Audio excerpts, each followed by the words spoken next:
Bonjour et bienvenue sur Parole sur le roc aujourd'hui avec nous. Aujourd'hui, on va parler de la bataille qui se produit à l'intérieur de chaque personne, qui est vraiment une bataille concernant nos pensées, concernant notre intelligence. Puis vraiment, c'est une bataille spirituelle. C'est pas quelque chose que l'on peut voir, mais c'est vraiment les pensées que nous pouvons avoir. Et le premier pas dans cette bataille, je dirais, ça serait de vraiment de reconnaître quand il y a des pensées qui viennent, qui sont contraires à la parole de Dieu, ils essayent de vraiment venir et puis s'installer dans notre intelligence. Souvent, la première chose qu'on doit faire, c'est juste déclarer qu'est-ce que la parole de Dieu dit concernant ces choses-là et vraiment attraper le diable dans son mensonge qu'il essaie de nous mentir et qu'est-ce qu'il essaie de nous dire. Dans Philippiens 2 et verset 9, ça nous dit, c'est pourquoi Dieu l'a souverainement élevé. Il a élevé Jésus et il lui a donné le nom qui est au-dessus de tout nom, afin qu'au nom de Jésus, tout genou fléchisse, dans les cieux, sur la terre et sous la terre. Vous savez, quand il y a des mauvaises pensées qui essaient de venir contre nous et essaient de nous déclarer, voici ton avenir, tu vas être pauvre, ça va aller mal, tu vas être malade et tu vas en mourir. Nous, si on n'a pas d'autre chose en tête que faire, c'est on doit déclarer le nom de Jésus, parce que le nom de Jésus il est au-dessus de toute chose sur la terre, sous la terre. Et quand on déclare son nom, non, au nom de Jésus, je vais avoir les promesses de Dieu, je vais me tenir sur la parole de Dieu et sa parole, c'est une fondation solide. Il y a des gens qui vont dire, tu as juste à penser positif pour ton avenir. Fais juste penser bien et puis ça va bien aller. Oui, quelque chose que les gens ils vont dire aujourd'hui, ça va bien aller. Ça va bien aller parce que je me tiens sur sa parole. La parole de Dieu, c'est une fondation solide qu'on peut se tenir dessus parce que sa parole est éternelle. Sa parole, c'est une fondation qui, on peut se tenir sur des promesses. Donc, juste penser positive, c'est pas assez. On doit prendre la parole de Dieu, aller chercher des versets, des choses, des promesses de Dieu concernant notre situation. Puis de nos jours aujourd'hui, avec l'aide de Google, on peut rechercher toutes sortes de versets qui pourraient nous édifier et nous aider. Mais la première chose, c'est reconnaître ces pensées-là, ça vient pas de Dieu et on déclare le nom qui est au-dessus de tout nom. Notre deuxième pas, on doit réaliser qu'est-ce qu'on pense. On doit réaliser que c'est pas en ligne avec les promesses de Dieu. Et la seule façon de faire cela, c'est de connaître qu'est-ce que Dieu y dit à propos de nous. C'est quoi ses promesses? Dans Philippiens 4 et verset 8, ça nous dit, au reste, frères, que tout ce qui est vrai, que tout ce qui est honorable, tout ce qui est juste, tout ce qui est pur, tout ce qui est aimable, tout ce qui mérite de l'approbation, qui est vertueux et digne de louange, soit l'objet de vos pensées. On doit choisir de penser aux promesses de Dieu au lieu de toute la négativité qui se dit autour. Tout d'un coup, on recommence à sortir dehors ou à aller au magasin et puis là, il y a une autre personne qui est contaminée puis on pourrait avoir le virus ou tout d'un coup que ci ou tout d'un coup que ça. On doit prendre la parole de Dieu. Et pas juste se tenir sur une pensée positive, mais se tenir sur une promesse. Non, Dieu a dit que aucun fléau s'approchera de ma tente, aucun malheur ne m'arrivera, selon le psaume 91. Amen.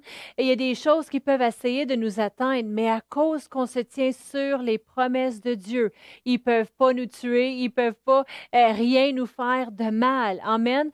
Je sais que dans les 2 dernières semaines, nous avons dû se tenir sur la parole de Dieu pour prier pour notre pasteur fondateur, qui est ma mère, pasteur Chantal, et peu importe les pensées qui venaient contre nous. Puis je dois vous dire, il y avait toutes sortes de pensées qui venaient contre nous, des émotions, des choses. On devait dire non. La Bible dit que je te rassasierai de longs jours. Non, la Bible dit que je te ferai voir mon salut. Et la Bible dit que celui qui sème, il va récolter. Et puis elle va récolter. Et on s'est tenu sur ces choses-là. Ma sœur et moi, on s'appelait, on s'encourageait. Plusieurs d'entre vous, vous avez prié, mais c'est important de le faire pour chacune de nos vies aussi, de vraiment se tenir sur sa parole comme une fondation solide dans chaque domaine de notre vie. Amen. Parce que la bataille que l'on fait de nos jours, c'est pas une bataille physique où on doit s'équiper en armes puis aller combattre physiquement contre notre gouvernement ou contre nos voisins. Non,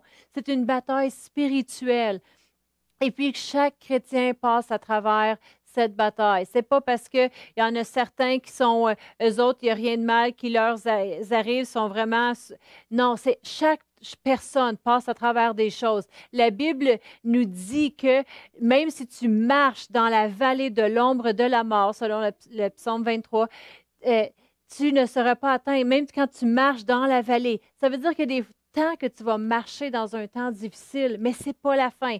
Tu rentres, tu vas jusqu'au bout, parce que notre combat, c'est de se tenir sur la parole de Dieu. Puis notre combat se produit dans notre tête en premier. Alors, on veut que notre combat dans notre tête soit solide sur la parole de Dieu.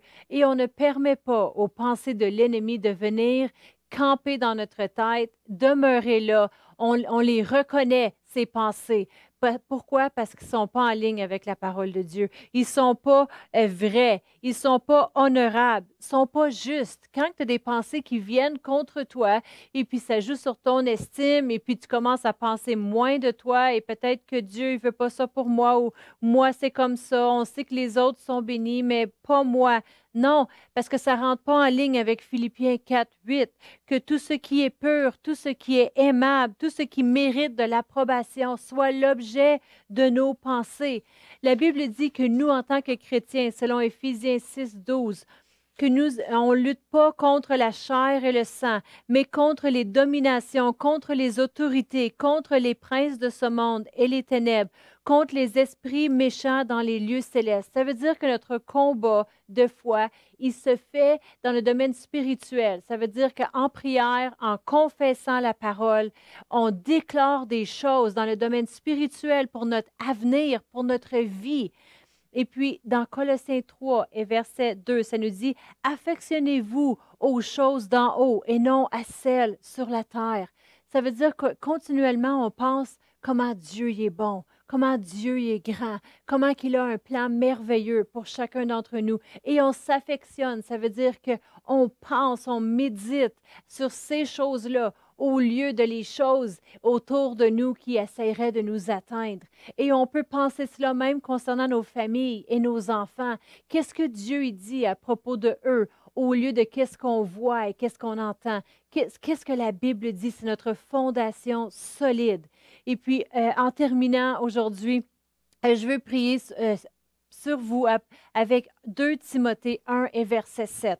Ça nous dit, car ce n'est pas un esprit de timidité ou de peur ou de crainte que Dieu nous a donné, mais un esprit de force, d'amour et de sagesse. Dieu, il veut que chacun d'entre nous, on ait la sagesse de Dieu. Alors, c'est ce qu'on va prier aujourd'hui. Et puis, c'est quelque chose que vous pouvez déclarer. Merci Seigneur que je n'ai pas un esprit de peur, mais j'ai un esprit de force. J'ai de l'amour et j'ai de la sagesse qui vient de Dieu. Amen. Alors, c'est ce qu'on va prier. Père éternel, je te remercie pour chaque personne qui nous écoute en ce moment. Merci que tu ne leur as pas donné un esprit de peur, Seigneur, un esprit de crainte, de timidité, mais au contraire, Seigneur, c'est un esprit de force. Tu les renforces dans tout ce qu'ils entreprennent. D'amour, Seigneur, merci qu'ils rejoignent leurs voisins, leurs frères, leurs sœurs, leurs entourages avec ton amour, Seigneur, et de la sagesse. Merci qu'ils ont de la sagesse dans tout ce qu'ils entreprennent, dans les décisions qu'ils prennent. Leur intelligence n'est pas remplie de toutes sortes de pensées, mais c'est des pensées de sagesse qui viennent de toi. Au nom de Jésus. Amen. Alors, bonne journée et soyez remplis de sagesse de Dieu aujourd'hui. Amen.